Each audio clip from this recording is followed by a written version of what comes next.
नमस्कार, पेश है आज की सुर्खियों में 10 सबसे बड़ी और जरूरी खबरें सिर्फ राजस्थान चौपड़ पर। प्रधानमंत्री मोदी का एमएस स्वामीनाथन शताब्दी सम्मेलन उद्घाटन। पीएम नरेंद्र मोदी आज सुबह 9 बजे नई दिल्ली के आईसीएआर पीयूएसए में एमएस स्वामीनाथन शताब्दी अंतर्राष्ट्रीय सम्मेलन का उद्घाटन करेंगे। सम्मेलन का विषय evergreen revolution pathway to bio happiness है, जो स्वामीनाथन की खाद्य सुरक्षा के लिए आजीवन समर्पण को दर्शाता है। इस अवसर पर प्रधानमंत्री द्वारा स्मारक सिक्का और डाक टिकट जारी किया जाएगा तथा MS Swaminathan award for food and peace का पहला पुरस्कार प्रदान किया जाएगा। इंडिया ब्लॉक की दिल्ली में डिनर मीटिंग। आज राहुल गांधी के निवास पर इंडिया गठबंधन के नेताओं की डिनर मीटिंग हो रही है। यह लोकसभा चुनाव के बाद गठबंधन की एकजुटता का पहला प्रमुख प्रदर्शन है।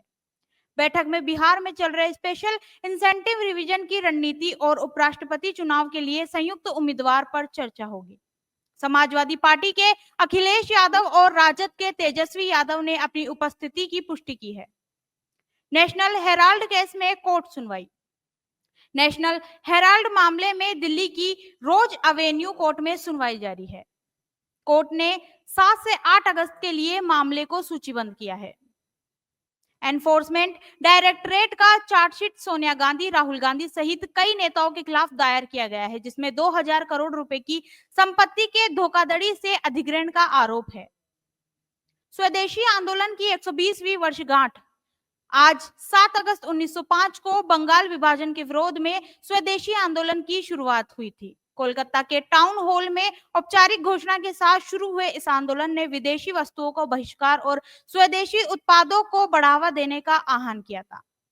रविंद्रनाथ टैगोर ने राखी बांधने का आयोजन कर हिंदू मुस्लिम एकता का संदेश दिया था। ट्रंप की भारत पर 25% अतिरिक्त टैरिफ की धमकी। अमेरिकी राष्ट्रपति डोनाल्ड ट्रंप ने भारत पर अतिरिक्त 25% टैरिफ लगाने का कार्यकारी आदेश जारी किया है, जिससे कुल टैरिफ 50% हो जाएगा। यह 27 अगस्त से प्रभावी होगा। भारत की रूसी तेल खरीदारी को लेकर यह कदम उठाया गया है। भारतीय विदेश मंत्रालय ने इसे अनुचित, अन्यायपूर्ण और अव्यवहारिक करार दिया है। गलवान के बाद मोदी की पहली चीन यात्रा की घोषणा। पीएम नरेंद्र मोदी 3 अगस्त को चीन के तियानजिन में एससीओ शिखर सम्मेलन में भाग लेने जाएंगे। यह 2020 के गलवान संघर्ष के बाद उनकी पहली चीन यात्रा होगी। इससे पहले वे 30 अगस्त को जापान में वार्षिक भारत जापान शिखर सम्मेलन में भाग लेंगे। यह भारत चीन संबंधों में सामान्यीकरण की दिशा में एक महत्वपूर्ण कदम माना जा रहा है। राहुल गांधी का अडानी ट्रंप कार्ड पर आरोप।